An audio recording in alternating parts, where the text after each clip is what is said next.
कई बार टीवी या न्यूज़पेपर के माध्यम से ये सुनने में आता है कि लाइटनिंग यानी बिजली गिरने से किसी इंसान की मौत हो गई। लेकिन अगर बिन मौसम बिजली गिरने से किसी की मौत हो गई तो?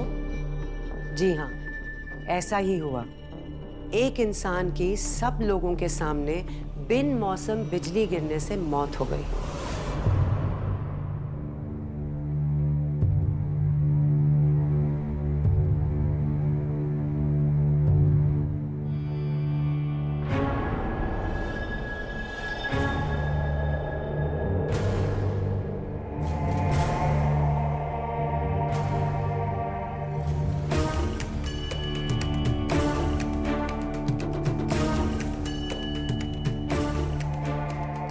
बाबा, जब से ये बच्ची पैदा हुई है तब से बोलती ही नहीं।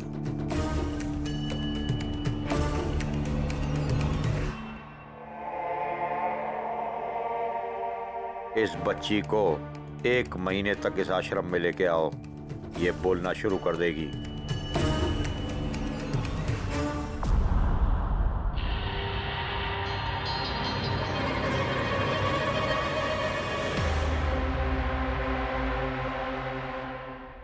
और किसी को कोई परेशानी हो तो आइए।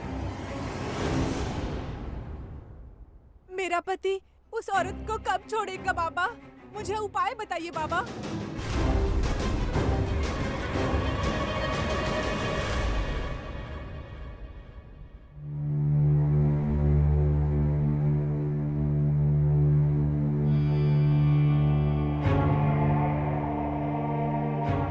रख इसे अपनी हथेली पर। अगर ये तेरी हथेली में जल जाए तो समझना तेरा पति उस औरत को छोड़कर जल्द ही वापस आ जाएगा।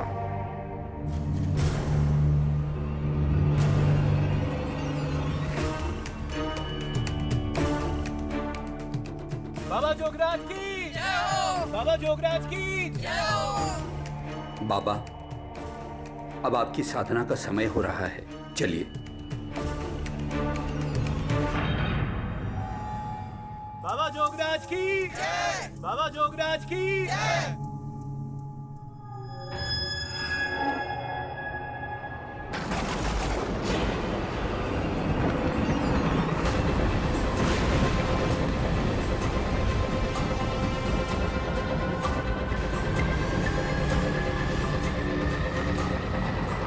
बाबा! बाबा! बाबा! बाबा!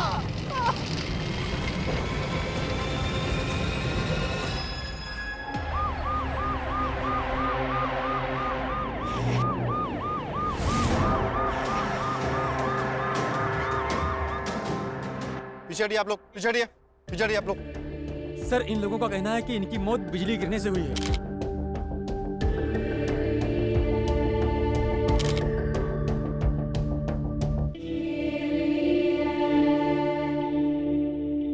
लेके जाओ।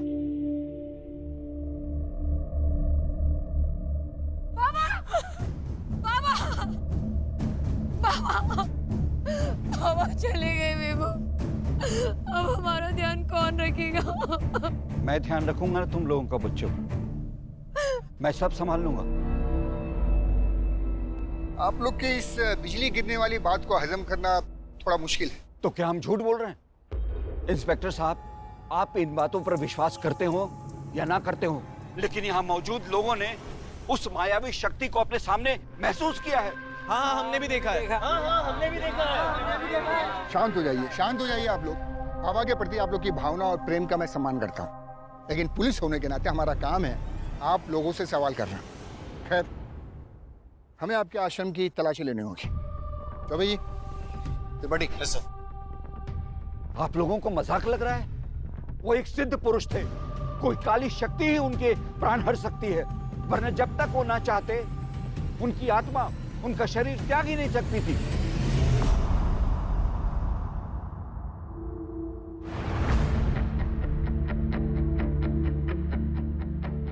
मैम, अंदर सब कुछ चेक कर लिया है, कुछ नहीं मिला है। यहाँ चेक करो। जी मैम।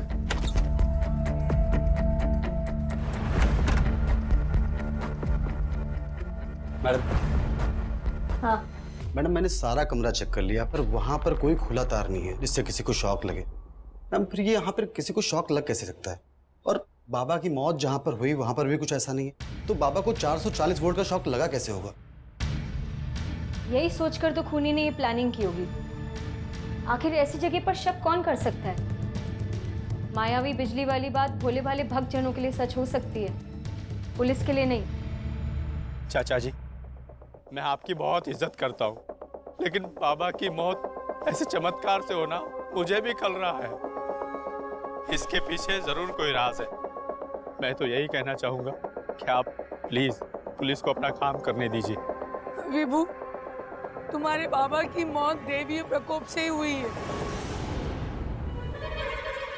उनके पापों की यही सजा मिलनी थी। नहीं माँ। विभू, मेरे भाई साहब की सिद्धियों का मजाक मत उड़ाओ। और भाभी, आप अपने पति के बारे में ऐसे कैसे बात कर सकती हैं? सर प्लीज आप अपना काम कीजिए। मैं नहीं मानता ये मायावी बिजली वाली बात को। ये क्या कर रहे हैं आप? बाबा की मौत अभी अभी हुई है और आप लोग बहस कर रहे हैं। सर प्लीज हमें माफ कर दीजिए, हम लोग सदमे में हैं। मैं समझ सकता हूँ डिम्पल जी, बहुत गहरा सदमा लगा है डिम्पल जी आप सभी को, तभी तो मौत को लेकर आप सभी की राय अलग अलग है। श्यामल जी का 100% ये मानना कि मौत का कारण कोई मायावी शक्ति है। जोगराज बाबा की जान उस मायावी बिजली के प्रकोप से ही हुई है। बेटे का चाचा की बात को झूठा साबित करने के लिए अपना आपा खो देना। बाबा की मौत ऐसे चमत्कार से होना मुझे भी खल रहा है। पत्नी का पति के लिए आक्रोश, उनके पापों की यही सजा मिलनी थी। जैसे कि इन्हें पता था कि ये सब होने वाला है। सच में डिम्पल जी, बहुत गहरा सदमा लगा आप लोगों को। खैर, फिलहाल तो मेरे पास कोई सबूत नहीं है सिवाय इस कहानी के कि बाबा की मौत किसी चमत्कारी बिजली के कारण हुई है, लेकिन अच्छा हुआ मर गया। ढोंगी है ढोंगी। अरे इतने पाप किए हैं इसने, ऐसी नहीं तो कैसी मौत आती इसको? पाखंडी कहीं का, ढोंगी था ढोंगी। जबान पर लगाम दीजिए अपनी। ये साधना और सिद्धि का स्थान है। यहाँ के लोग साक्षी हैं बाबा के चमत्कारों के। कैसे चमत्कार? लोगों को झूठे उपाय बता के उनसे पैसे हटता था। आज हमें हमारा पैसा वापस चाहिए। निकालो हमारे पैसे। निकालो। पैसे निकालो। छोड़ो ना। क्या कर रहे हैं आप? अब अगर किसी ने भी एक शब्द कहा तो सबको हवालात में डाल दूंगा। ये एक क्राइम सीन की जगह है और हम यहाँ बाबा के खून का इन्वेस्टिगेशन करने आए हैं, न कि यह पता लगाना कि बाबा ढोंगी आदमी था या महान। चलिए जाइए आप लोग, बड़े निकालो सबको। बाहर चलिए आप लोग, निकलिए बाहर निकलिए। डिम्पल जी, धुआं वहीं उठता है जहाँ आग होता है। अब तेरी महफिल से खाली हाथ हम कैसे जाएंगे? या अब तुम कुछ बताओगे या हम उगलवाएंगे? चौबे जी, बाबा जोगराज की मौत उन पर मायावी बिजली गिरने से होती है। इससे करीब काफी लोगों ने देखा भी। और सबसे हैरानी की बात यह है कि बैकग्राउंड में बिना बारिश और बिना तूफान के उन लोगों को कड़कदार बिजली की आवाज़ भी सुनाई देती है। बहुत पेचीदा केस है। क्या लगता है आप लोगों को? सर, बिना ऑटोप्सी रिपोर्ट के तो कुछ भी कहना मुश्किल है। आखिर 35 डिग्री तापमान में बिना बरसात बिजली गिरी कैसे? लेकिन सर, इतने सारे लोग झूठ क्यों बोलेंगे सर? मुझे लगता है सर कि जतिन, प्राण और कल्पना, इनमें से ही कोई है सर। अब इस बाबा ने पता नहीं कौन सा कर्म किया था लोगों से पैसे ले करके। जिस किसी ने भी ये काम किया वो आश्रम के आसपास का ही है, जिसे आश्रम और बाबा के बारे में पूरी जानकारी थी। मसलन बाबा क्या करते हैं, कहाँ जाते हैं, किससे मिलते हैं, वगैरह वगैरह। सर, मुझे लगता है कि श्यामल भी हो सकता है सर, क्योंकि श्यामल ही है जिसके बाबा के मरने का सबसे ज्यादा फायदा होता। गद्दी भी उसकी होती है और पैसे भी। सर, मैं बता रहा हूँ, उसका रोना भी नौटंकी ही लग रहा था सर मुझे। सर, उस हिसाब से तो विभू भी हो सकता है, या फिर आश्रम का कोई भी भक्त। हमें कोई ठोस कड़ी चाहिए। शुरू कहाँ से करें समझ नहीं आ रहा। चौबे जी, मेरे एक चाचा जी जो कहते हैं जब कुछ समझ में नहीं आए तो बहुत पीछे से शुरू करना चाहिए। हम भी वही करते हैं। अब बिजली कैसे गिरी उस पर हम बाद में आते हैं। सबसे पहले आप एक काम करिए, आश्रम और बाबा के खिलाफ कितने लीगल केसेस हो वो पता करिए। ये प्लान जतिन और कल्पना से हम बाद में इंक्वायरी करते हैं। तब तक बाबा की ऑटोप्सी रिपोर्ट भी आ जाएगी। सर, ये जो बिजली बाबा पे गिरी है वो आसमान में नहीं, जमीन में खड़की है। आपकी हिम्मत कैसे हुई बाबा के वस्त्र पहनने की, उनका आसन ग्रहण करने की? इस आश्रम पर सिर्फ और सिर्फ मेरा हक है। इस आश्रम का असली वारिस मैं हूं, बाबा जोगराज का बेटा विभव जोगराज। अच्छा, कौन बैठने देगा तुझे इस गद्दी में? भाई साहब के चमत्कार बस मुझे ही पता है, तो लोग बाबा भी मुझे ही मानेंगे ना। बस कीजिए। आप दोनों चिल्ला चिल्ला के लोगों को ये बताना चाहते हैं कि ये परिवार ढोंगी है, पाखंडी है। अब सबकी नजरें हम पर है। एक गलती हुई और सारा खेल खत्म। तो समझाइए ना इसे, इस गद्दी की जिद छोड़ दे और मेरा चेला बन जाए। चुप हो जाइए आप दोनों। बाबा को गए हुए 24 घंटे भी नहीं हुए और आप दोनों उनके आसन के लिए लड़ रहे हैं। छुटकी, अपने भाई को समझा दो, वरना मुझे समझाने के और भी तरीके आते हैं।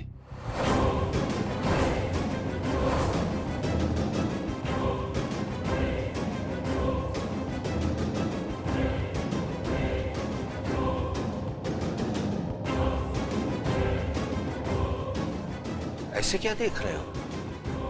जो जगह ही झूठ, छल और पाखंड से बनी हो, वहां तुम मुझसे अच्छाई की उम्मीद भी कैसे कर सकते हो?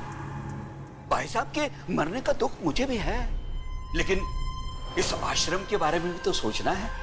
अब तुम्हारे ऊपर है, तुम हमारे साथ आ जाओ या फिर। आपकी इन धमकियों से ना मैं डरने वाला नहीं हूं। ये धमकियां किसी और को देना आप। और हाँ, एक और बात, जो बाबा के साथ हुआ है ना, वो आपके साथ भी हो सकता है, याद रखिएगा। ये क्या बोल के गया?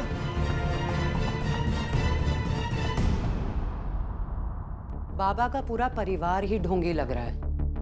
उन्हें डर था कि जोगराज के बाद लोगों का विश्वास उन पर से उठ जाएगा, वरना ऐसे क्रिटिकल टाइम पे कौन सा परिवार गद्दी के लिए लड़ता है? ऐसे टाइम पे तो परिवार एक हो जाता है, ना कि एक दूसरे के खिलाफ। बुरा तो उन लोगों के लिए लग रहा था जो अपना सब कुछ बाबा के आश्रम के नाम कर बैठे थे। माँ, हम चाचा से ऐसे डर के तो नहीं रह सकते ना। अब जितना डरेंगे वो हमें उतना डराएंगे। माँ, चुपचाप रहने में ही समझदारी है डिम्पल। ये पूरा आश्रम श्यामल के साथ है। अभी विभू बच्चा है, गुस्से में कोई गलत कदम न उठा ले।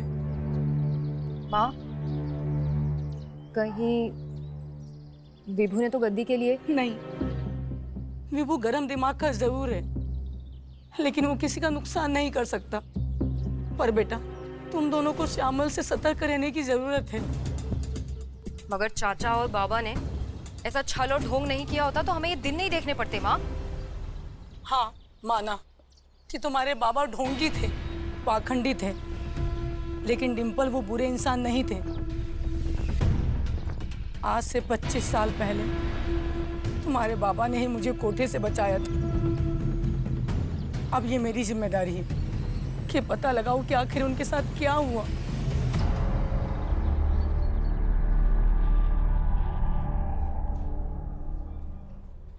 सर, वो सब बाद में चौबे जी, पहले ये देखिए बाबा की ऑटोप्सी रिपोर्ट। इसके हिसाब से बाबा जोगराज की मौत कार्डियक अरेस्ट से हुई है, ना कि जलने की वजह से। करंट की वजह से उनकी मांसपेशी और नसों में खून का जाना रुक गया, जिसकी वजह से उनकी दिल की धड़कन रुक गई। बॉडी में छोटे छोटे निशान भी मिले, गले में कंठ, हाथ में 2 चांदी के कड़े जिन पर एल्यूमिनियम की कोटिंग थी। और इसी एल्यूमिनियम कोटिंग की वजह से उनके शरीर ने इतनी तेजी से करंट पकड़ा कि कोई कुछ कर नहीं पाया। गुड कंडक्टर ऑफ इलेक्ट्रिसिटी, बचपन में पढ़ा था सर। और देखने वालों को लगे कि उनके शरीर में बिजली पड़ी है। जिसने भी ये काम किया है बड़े गजब का दिमाग पाया है। चलो ये तो पता चल गया कि बाबा की मौत करंट लगने की वजह से हुई, लेकिन उस जगह पर इतना हाई वोल्ट करंट पहुंचा कैसे होगा? लेकिन सर, बाबा की जहां मौत हुई वहां पे बिजली का कोई माध्यम नहीं था सर। इसीलिए मैंने उस दिन कहा था चौबे जी कि पीछे से शुरू करते हैं। जरूर बाबा की अतीत का उनकी मौत से कोई ना कोई कनेक्शन है। और सर, बाबा का अतीत इस फाइल में। रिपोर्ट्स के हिसाब से 1999 में बाबा छोटी मोटी जादू की करतब किया करते थे, यहीं ग्वालियर में।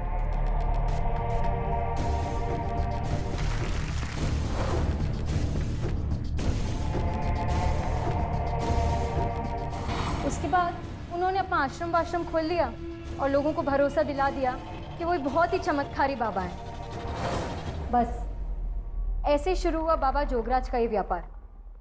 चौबे जी, आप तो इसी ग्वालियर से हैं, आपने कभी इस बाबा जोगराज का नाम नहीं सुना? सर वो मुझे जादू वादू में इंटरेस्ट नहीं है। बाबा के खिलाफ 15 FIR दर्ज हैं और FIR करने वालों में कल्पना, जतिन और प्राण के नाम भी शामिल हैं। और सर ये FIR ज़्यादा पुरानी भी नहीं है। त्रिपाठी, तुम तुरंत जतिन, प्राण और कल्पना को लेकर यहाँ। जी सर। अचानक छोड़कर चले गए बाबा हमें, अनाथ कर गए अपने छोटे भाई को और आप सबको। लेकिन आप लोग चिंता मत कीजिए, मैं आप लोगों को अनाथ नहीं होने दूंगा। बाबा ने जिस तरह से आप लोगों का ध्यान रखा था, आपकी परेशानियों को अपना समझा था, उनका भाई होने के नाते अब मेरा फर्ज बनता है कि मैं आप लोगों का ध्यान रखूं। बाबा जोगराज की तरह ही ये श्यामल बाबा भी आप पर कोई परेशानी, कोई मुश्किल नहीं आने देगा। बाबा जोगराज ने जो दिया जलाया, वो दिया हमेशा इस आश्रम में जलता रहेगा।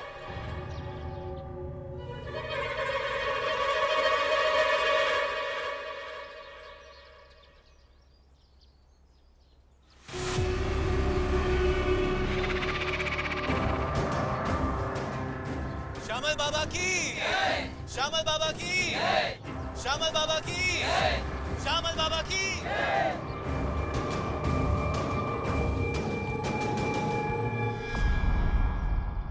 आप लोगों में से किसी को कोई परेशानी हो तो बताइए मुझे। आइए।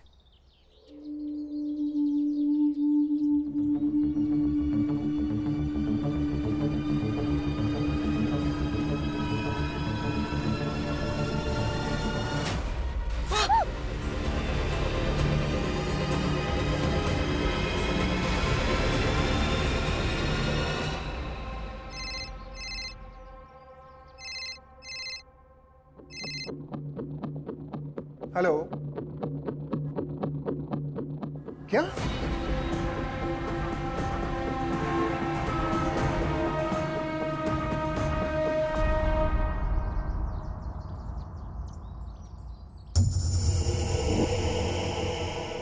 सर ये माया कनी किसी इंसान का खेल है। आखिर एक ही आश्रम के 2 बाबा चमत्कार से तो नहीं मर सकते। मुझे भी यही लगता है चौबे जी। त्रिपाठी, एम्बुलेंस को फोन करो। सर हम सब यही थे सर, जब चाचा जी भक्तों से बातें कर रहे थे और अचानक से सर ब्लास्ट हो गया। सर सब कुछ इतना जल्दी में हुआ कि हम में से कोई कुछ कर ही नहीं पाया, ठीक वैसे जैसे बाबा के साथ हुआ।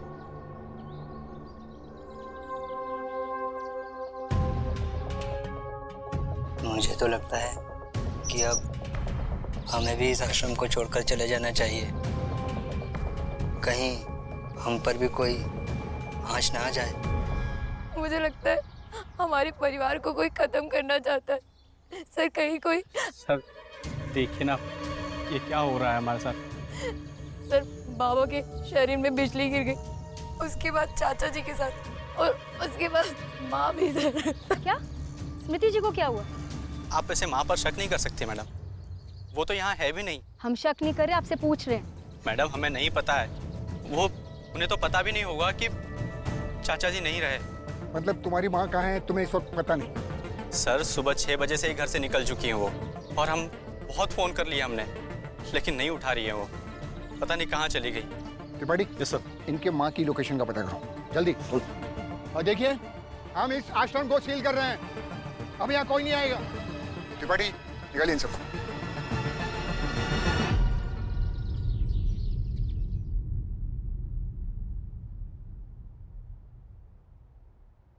इससे पहले कि मेरी चाय खत्म हो जाए, तुम तीनों फटाफट बता दो कि बाबा जोगराज से तुम्हारी क्या दुश्मनी थी। जिसकी वजह से तुम उन्हें कोर्ट तक घसीट कर ले गए।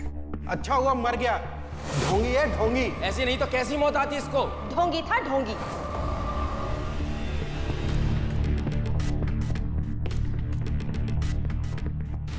जल्दी बोलो।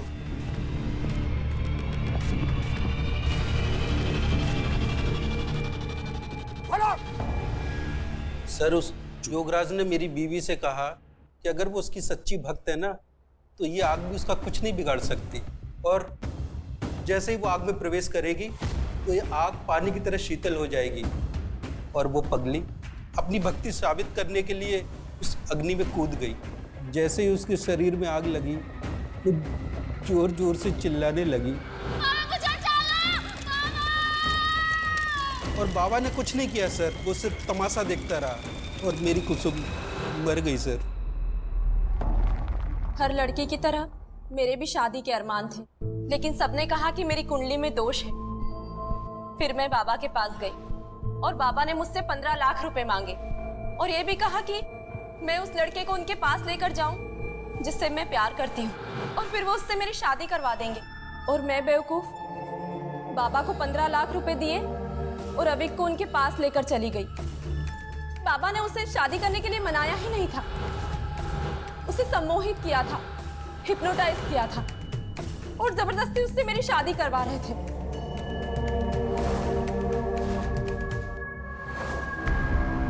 लेकिन शादी होने से पहले ही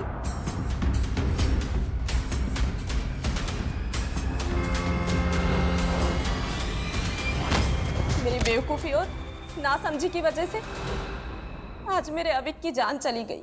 सर, उस ढोंगी ने मुझसे कहा कि अगर मैं उसे अपनी उपजाऊ जमीन दे दूं तो मेरी बंजर जमीन में से सोने के घड़े निकलेंगे। मैंने लालच में आकर उस पाखंडी पर विश्वास किया सर और उसे अपनी जमीन दे दी। घड़े तो निकले लेकिन वो सोने के नहीं थे सर, खाली थे। और जब जोगराज से मैंने अपनी ज़मीन वापस मांगनी चाहिए तो उसके आदमियों ने मुझे मारने की धमकी दी सर। मैं कोर्ट भी गया लेकिन कुछ हुआ नहीं सर। जोगराज को कोई सज़ा नहीं हुई क्योंकि उसके छल और धोखे को आज तक कोई साबित नहीं कर पाया। अब आप बताओ, हम कोर्ट में उसके इस जादू को कैसे साबित कर सकते थे? सर, तुम तीनों बाहर जाके बैठो और जब तक मैं ना कहूं वहां से हिलना मत।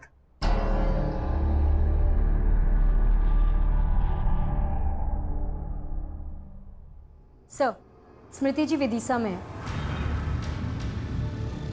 एक काम करिए चौबे जी, आप त्रिपाठी को लेकर भोपाल के लिए निकलिए और सरकार से मिलिए। तब तक मैं विदिशा होकर आता हूँ। Yes sir. सर,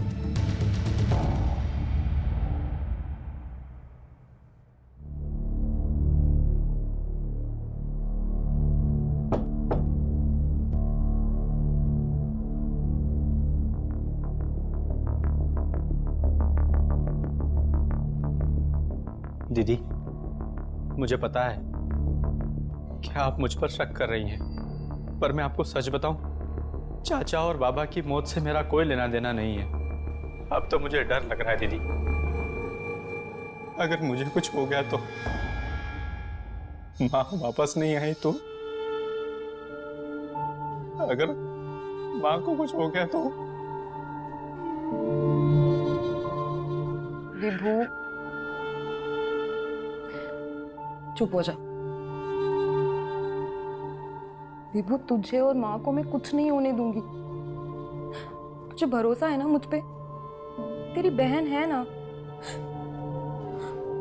भाई, चाचा और बाबा के साथ जो भी हुआ, मुझे लगता है आश्रम के झूठ के बारे में किसी को तो पता था और हो सकता है कि उन दोनों की किसी के साथ रंजिश रही हो। मगर मैं माँ को वापस लेकर आऊंगी, चाहे जो हो जाए। नहीं दीदी, आप अकेले कहीं नहीं जाएंगे। एक अकेली विधवा का ऐसे जाना ठीक नहीं है। मैं माँ को फोन लगाता हूँ।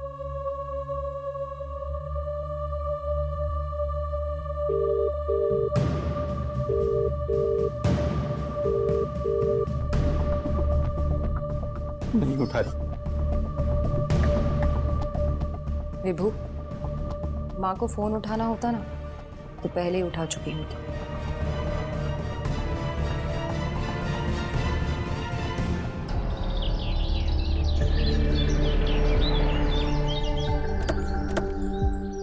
आइए मैडम। मैडम तिवारी ने यही कहीं बताया था, अगल में होना चाहिए सरकार निवास।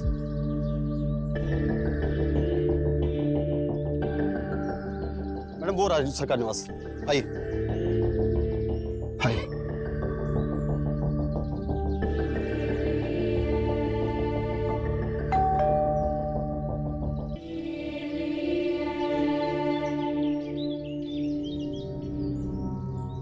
आता हूँ।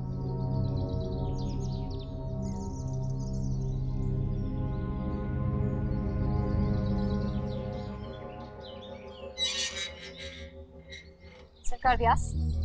जग्गी, हाँ, जोगराज के बारे में पता करने आए कि उसकी मौत बिजली पड़ने से कैसे हुई। जोगराज की मौत हो गई, ये आपको कैसे पता है? पुलिस मेरे घर पर जब भी आई है वो जग्गी की वजह से ही आई। पुलिस को हमसे कभी इतना लगाव था ही नहीं जितना जग्गी से था। वो शातिर था और हम बस काबिल थे। खैर, अंदर आइए।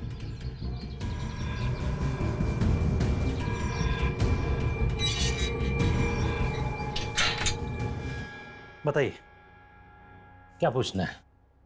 आप बिजली कड़कने वाले जादू के बारे में क्या जानते हैं? या श्यामल के शरीर में जो विस्फोट हुआ था उसके बारे में कुछ? नहीं, श्यामल को मैं नहीं जानता, लेकिन मुझे जग्गी के बारे में सुनकर बहुत दुख हुआ। बल्कि मुझे तो समझ में नहीं आ रहा है कि उसके साथ ऐसा कैसे हो सकता है। इस जादू को तो वही जानता था, बहुत तेज था वो। कहीं आप लोग मुझ पे ही तो शक नहीं कर रहे हैं? देखिए, वो मेरा चेला जरूर था, लेकिन मुझसे वो कहीं आगे निकल चुका था। आप जोगराज को कब से जानते थे? जोगराज बहुत साल पहले की बात है, जब वो मेरे पास आया था। बहुत होशियार, पढ़ने में बहुत तेज, लेकिन पैसों की तंगी के कारण उसे अपनी पढ़ाई बीच में ही छोड़नी पड़ी। पैसों की सख्त जरूरत थी उसे और गुस्सा था इस समाज को लेकर जो मजबूर लोगों का फायदा उठाते। उसकी मदद करने के लिए मैंने उसे एक दो छोटे मोटे जादू सिखा दिए थे, लेकिन इससे उसकी भूख शांति नहीं हुई और बढ़ गई थी। जैसे शेर के मुंह में खून लग जाता है।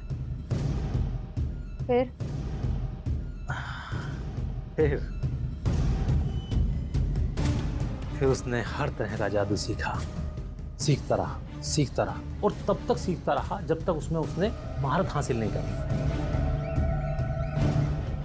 उसने अपने जादू में रसायन विज्ञान, केमिस्ट्री, भौतिक विज्ञान, फिजिक्स की मदद ली। जमीन से पानी निकालना, आग को ठंडा कर देना, आग को निगल जाना, ये सब आसान नहीं है। जोगराज अपने जादू का प्रयोग आपके यहाँ करते थे? नहीं, ऐसे प्रयोग घरों में नहीं हुआ करते हैं। वो विदिशा में उसकी पुरानी वर्कशॉप है, वहीं करता था।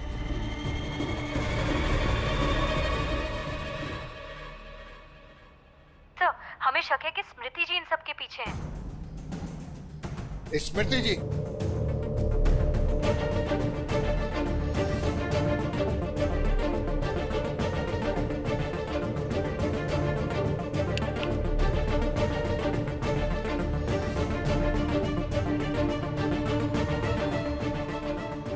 शायद वो उसी वर्कशॉप को तहस नहस करने गई हैं, ताकि उनका ये राज ही रहे और ये मर्डर मिस्ट्री कभी सॉल्व ही ना हो।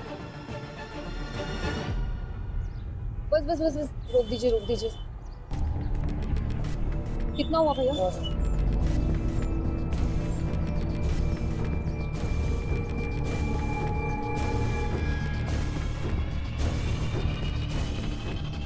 फोन उठाओ।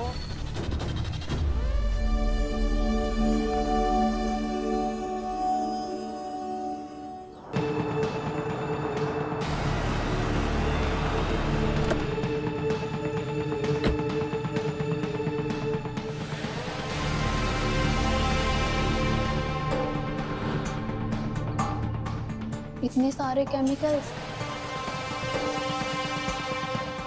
तुम जो विज्ञान और जादू का प्रयोग करते हो, समाज की मदद के लिए क्यों नहीं करते हो?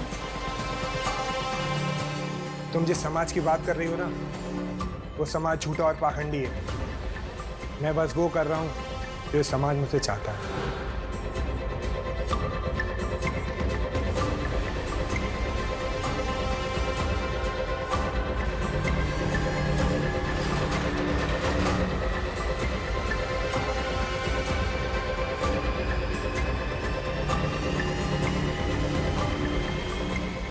स्मृति जी, क्या कर रही हैं आप यहाँ? सर वो बस बहुत हो गया बहाना आपका, अब और बहाना नहीं चलेगा आपका। सर, माँ ने कुछ नहीं किया सर। ओह, तो आप भी यहाँ आ गए? सर, मैं तो यहाँ सिर्फ ये देखने आई थी कि मेरे पति की मौत कैसे हुई थी। यहाँ आके साफ साफ नजर आ रहा है कि किसी ने उनकी मौत की पूरी साजिश रची थी, और ये एक दिन का रचा खेल नहीं है। मतलब? सर, ये देखिए, ये जोगराज जी का बनाया हुआ एक्सपेरिमेंट है। इसके अनुसार नकली बिजली और उसकी आवाज दोनों पैदा की जा सकती है, और ऐसी आवाज जो जमीन से टकराएगी और आसमान में सुनाई देगी। ब्रिलियंट। मतलब कातिल ने जोगराज की तरकीब को उसी पर इस्तेमाल कर दिया, और ये काम कोई जानकार आदमी ही कर सकता है।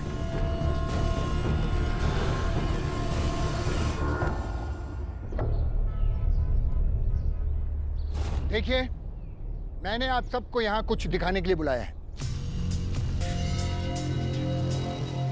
त्रिपाठी। Yes sir. ऑन करो।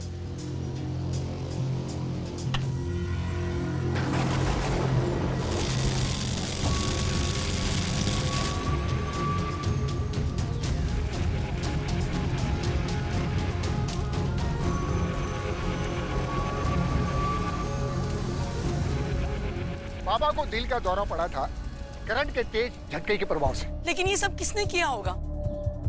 कोई ऐसा जो बाबा से नफरत करता था, उन्हें बहुत बारीकी से, बहुत करीब से जाता था, उन्हीं की तरह शातिर दिमाग वाला। आपके और सरकार के अलावा उस वर्कशॉप के बारे में किसी और को मालूम था? नहीं सर। देखिए, अगर सरकार व्यास को ऐसा कुछ करना होता तो वो बहुत पहले कर चुका होता। अब तो गिरहें भी खुल रही हैं कि अब तो बाहर आ जाओ। हकीकत तो ये है कि सच से भी पर्दा उठ रहा है। डिंपल जी, आप उस वर्कशॉप में क्या करने गई थी? मम्मी को ढूंढते ढूंढते पहली बार गई थी सर। लेकिन आपकी मम्मी ने अभी बताया कि उस जगह के बारे में उनके और सरकार के अलावा कोई जानता ही नहीं था, लेकिन फिर भी आप वहां पहुंच गई, ठीक अपने बाबा के जादू की तरह। कैसे?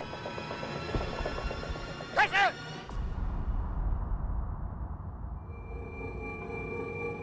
ये आप ही का है ना?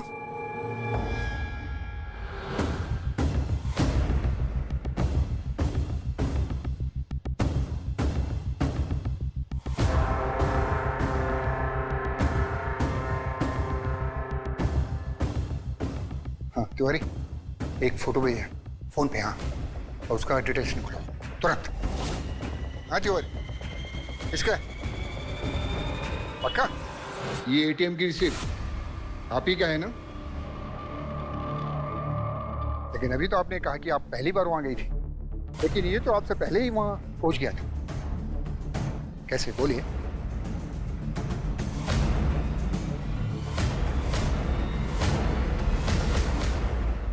सर, मेरे बाबा की वजह से सर मैं विधवा हो गई। उनके ढोंग और उनके पाखंड ने मुझे तबाह कर दिया सर। बदला तो लेना था ना सर, क्या करती हूँ? केतन के बिजनेस में बहुत लॉस हो गया था। उसकी फैक्ट्री में आग लगने के बाद सब कुछ खत्म हो गया। हमारी सारी सेविंग धीरे धीरे चली गई सर। केतन और मम्मी जी ने बाबा को 60 लाख रुपए दिए थे। बाबा ने कहा था जब केतन को काम पड़ेगा वो उससे पैसे वापस कर देंगे, मगर उन्होंने नहीं किए। पैसे तो नहीं दिए, मगर उन्हें गुमराह करना चालू कर दिया। बाबा, अगर आप वो पैसे दे देते तो मैं कुछ कारोबार शुरू कर पाता। अगर मैं आपको एक उपाय बताऊं जिससे आपका कारोबार बहुत ऊपर जाए और जो पैसा आपने मुझे दिया है वो भी 4 गुना ज्यादा बढ़ जाए, तो आप वो करेंगे? बाबा जी, आप तो सर्वज्ञानी हैं। आप जैसा चाहेंगे वैसा ही होगा। लेकिन आपको मुझ पर पूरा भरोसा करना होगा, बिना कोई सवाल किए। मंजूर है? जी, हमें मंजूर है। श्यामल, इनके लिए वो पवित्र जल लाओ।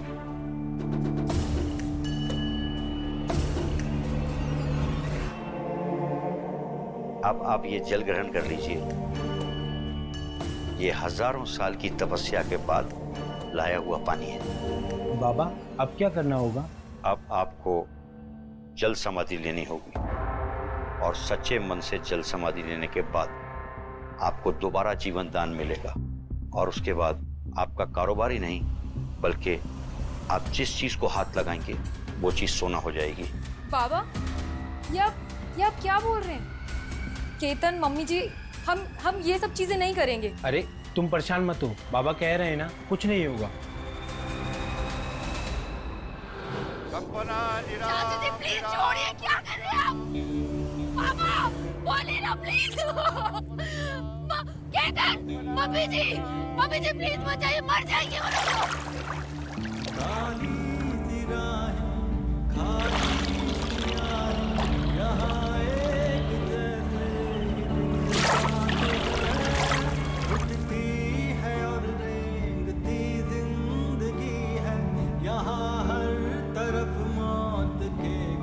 और केतन की जान भी चली गई।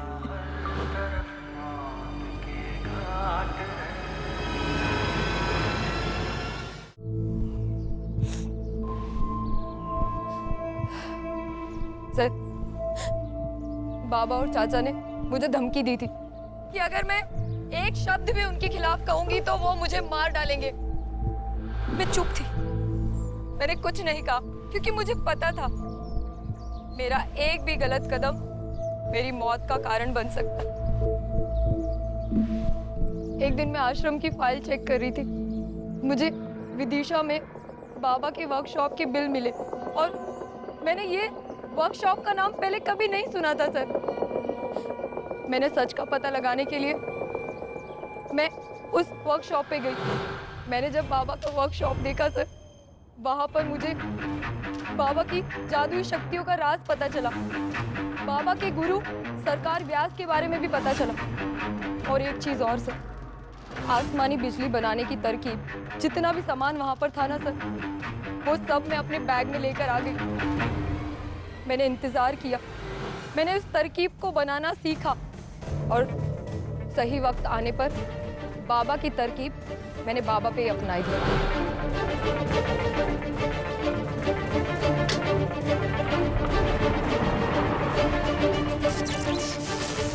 मैंने बाबा को मौत की नींद सुला दिया और वहां पे जितने भी लोग थे उन्हें इन सब चीजों के बारे में पता ही नहीं चला। किसी को ये तक नहीं पता चला कि आवाज आसमान से आई है या कहीं और से। और रही बात चाचा जी की, तो उनके पापों का अंत तो होना ही था ना, और वो भी बाबा की मौत के तुरंत बाद, ताकि आश्रम के लोगों में ये डर बैठ जाए कि ये आश्रम कैसा है।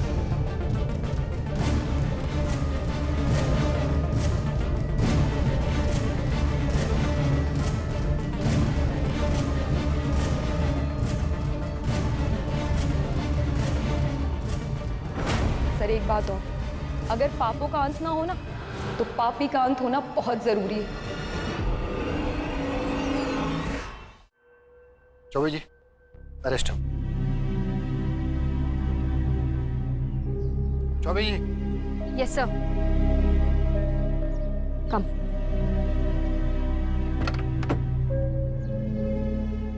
चलिए, कोई और गुत्थी सुलझाते। Yes sir.